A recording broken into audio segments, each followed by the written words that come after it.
Welcome to another video from TRR Data. Today we have an iPhone 4. It's a CDMA model, and this one has been slightly abused. You see the back is cracked, the front screen has been broken, and the student that had it picked it apart along the top and the bottom, basically everything you can, except for the glass that was bonded to the front, and the back is pretty badly cracked as well. First thing that we'll need is a pentalobe screwdriver. That's a 5-piece, it's a star-shaped screwdriver. Apple's got to do something different than everybody else, but that's okay. They're readily available online, or you can contact me if you're in the area here. I'd be more than happy to let you use mine if you need to, if you want to do this job yourself. Remove the 2 pentalobe screws. With your thumbs, flip the back up toward the top of the phone, and it's very easily removed. When you're working on these phones, be careful you're not forcing anything either in or out. If something's holding on, there's a reason for that. You want to be cautious. There's a fair amount of adhesive on the bottom of this battery. This is the next thing we want to loosen up here. From the back, using the frame of the phone as a pivot point, we want to just kind of loosen up some of that adhesive. There's a tab on the other side. And then there's a little 2 screws, actually only one on this model. On some there are 2. That are holding the connector for the battery in place. We're going to go ahead and remove the 2, although we only need to remove the 1. Currently, we'll need to take the other one out later anyway. We'll use a plastic spudger or some other soft pry tool and pop that out of there. Move the tab out of the way so it's not in our way. And there's 2 screws here that are holding a cover plate for the charging and data port in place.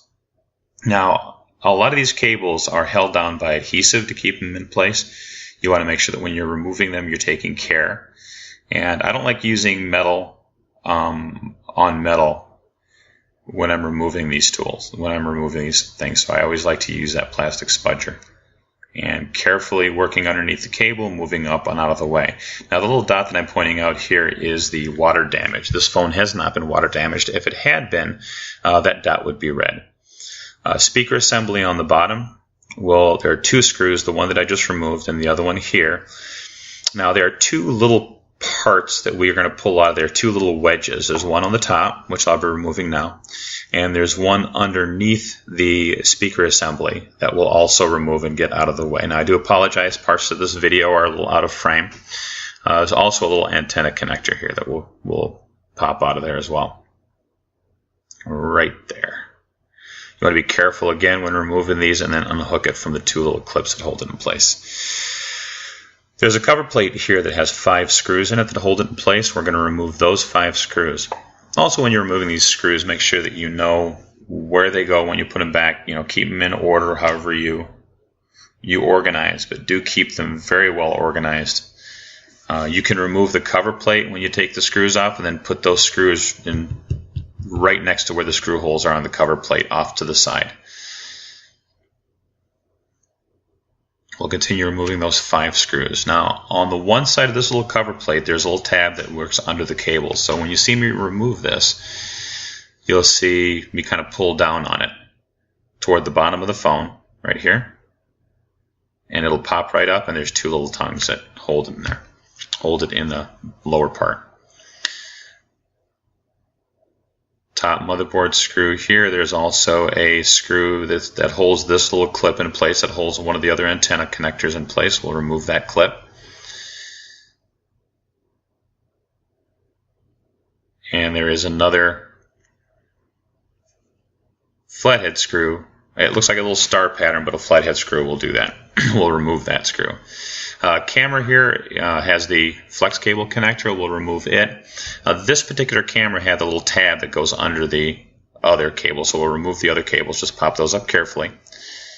There I'm removing the antenna, and the other flex cables, we'll remove those from the board as well.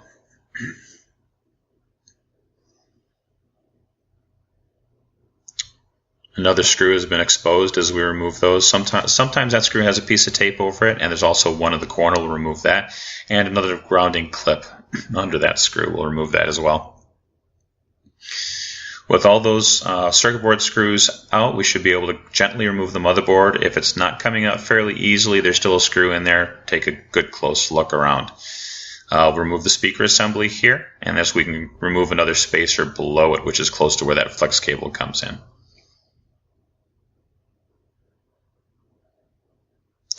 We're removing now the home button.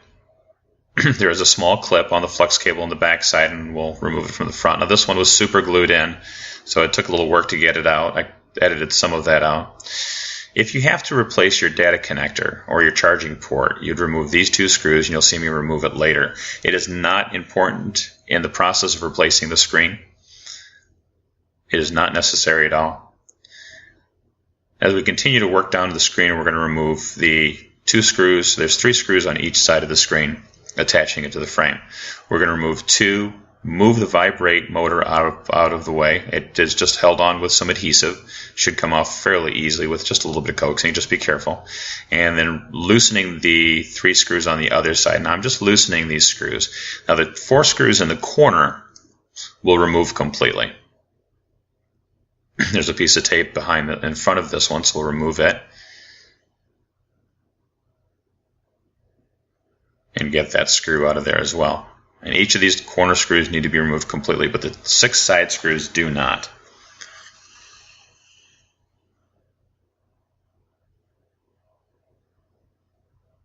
Continuing around the phone. Now when we remove the screen, this one was fairly easy to remove because he picked all the glass off where the adhesive on the top and bottom came off. But I'm still going to get a little pry tool in there and gently coax it out. If you heat the glass with a hairdryer or a heat gun on the top and bottom corners, you could loosen that adhesive, and then we're just going to carefully pull the cables through the midframe and remove the screen itself. As I said, this phone was pretty badly abused. If you do need to replace the charging port, you can do so. You can carefully lift up the flex cable here. Careful not to tear it. Get up underneath there, and that removes the charging port, microphone, and the flex cable. Move that aside. Now, at least on the reassembly phase, I like to wear gloves. I did clean up all the adhesive, the super glue around the home button, all the old adhesive, and I replaced the adhesive that came with the new screen.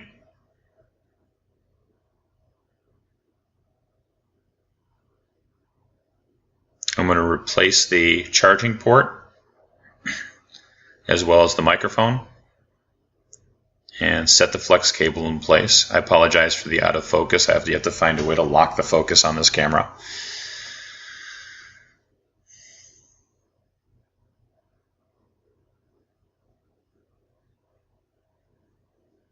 And we'll replace the 2 screws holding that charging port in. Again, if you need to replace the charging port, you can do so right after. You don't have to remove the logic board to do so. You can simply remove the speaker assembly and then get right to the charging port. The new home button. Thread the cable into place there. It's difficult to see from the video, but when you see it up close, you'll be able to tell where it goes. It goes right in the same spot. And there's a little flip-up clip that holds in place. Make sure that when you remove the cable, you flip that little clip up that goes over the top of the cable, and then set it carefully in place. And that little clip will hold the cable so it doesn't pull out on you. It took quite a while to clean up that bay and make sure you get a good positive click there for the home button. There was a lot of super glue. I'm going to remove the adhesive now to help hold the new screen down. This phone I will have apart a number of times. I'm using this phone pretty much for demonstration purposes. So if you see this phone in future videos, you'll know why. The screen that I'm going to put in here is a new screen. I will take it out again later and reuse it, so I will not remove the red backing on this screen. Of course, you'll want to do that. There's a little red protective film on the back. The screen will set gently into place.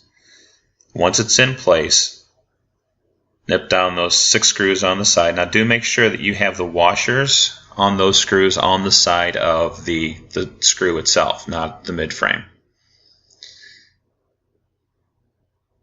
So the screen is in place with those 6 side screws. You can replace the 4 screws that go around the outer edges, then corners. This one is the most difficult one that I've found, so be patient. Don't try to force it in.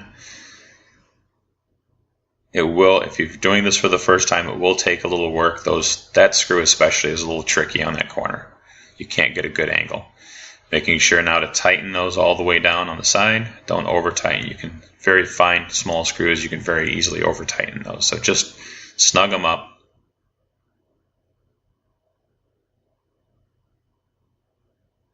And I'm seated properly all the way around the mid-frame. I'm happy with that.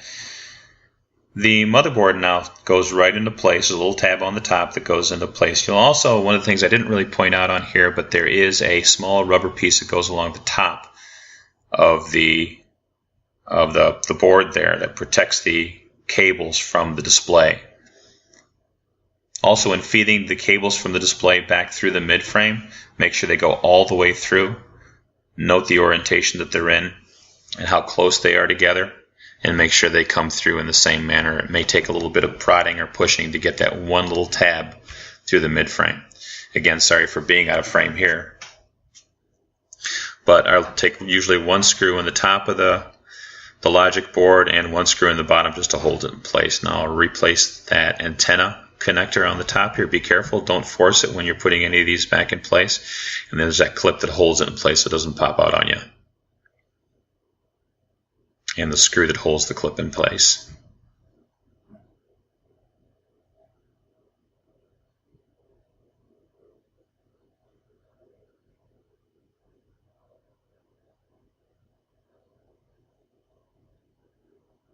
A couple more screws back in the circuit board to hold it back in place. There are a couple of those that will require a flathead screwdriver, a very fine one. If you buy the display, most of those will come with that. If they don't, a jeweler's screwdriver that's a regular flat screwdriver will usually get those in place. You can often start those with a regular Phillips, but you'll want to tighten them down a little bit with a standard flathead. Very fine one.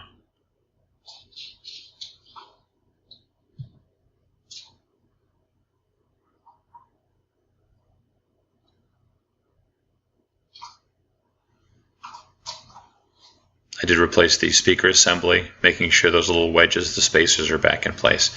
Now when connecting the flex cables, make sure that you're not pressing too hard, that you're making sure to carefully line those up. You can kind of get the phone at an angle and take a look and make sure that they're in place. The screen and the digitizer, the LCD and digitizer cable on the top are fairly stiff, so they'll take a little coaxing to bend down.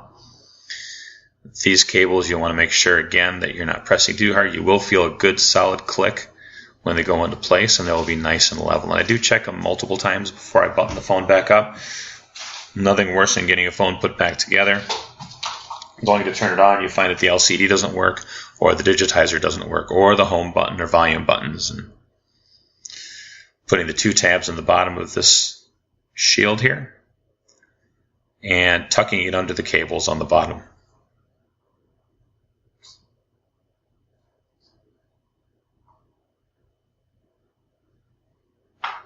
And replacing the 5 screws that hold that shield in place.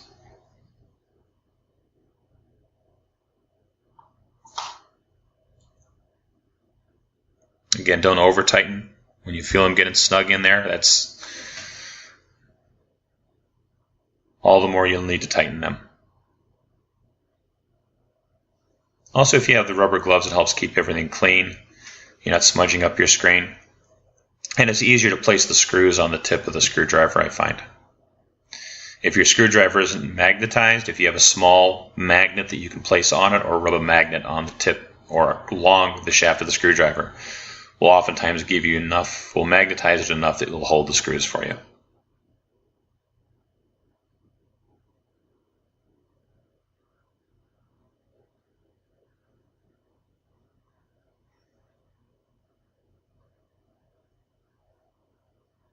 Everything back in place.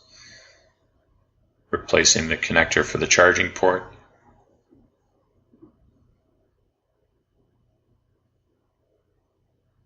And the plate that holds that in place.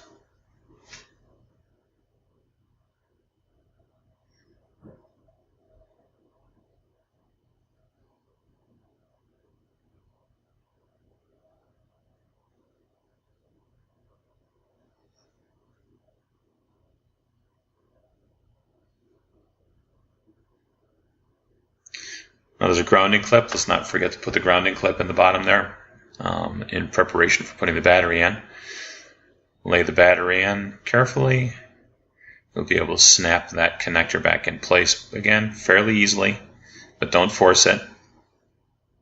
Now the grounding clip I'm lining up with the screw hole. And I'll replace the 2 screws. Almost done.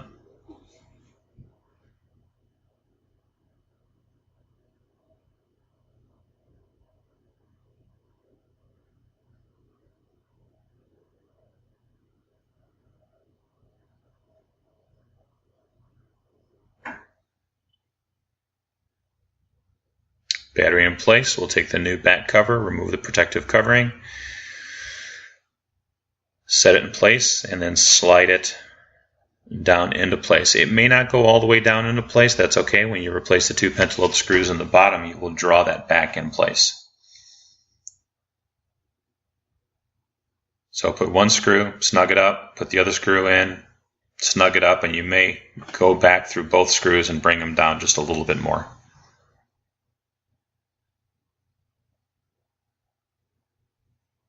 And phone is booting up, which often happens when you have it pressed up against the table, putting the pentalobe screws back in.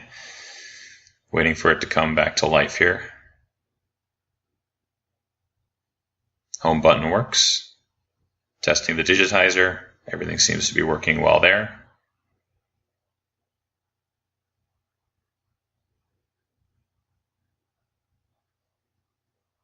Going into settings, back to home. And everything appears to be working just fine.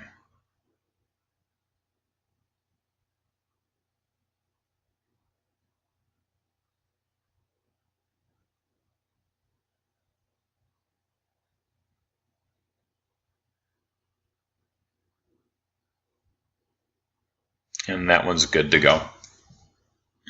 Just going to recap real quick what the phone looks like now.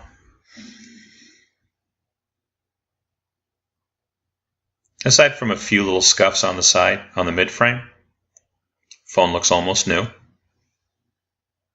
Remembering what the screen that I took off of there looked like, as well as the back and the home button, or part of it. The cable was broken on that when he pulled it off and then super glued it back on. So a iPhone 4 CDMA version. Back to almost new. So if you have a bad phone, there is hope. Thank you very much for watching. Everybody have a fantastic day.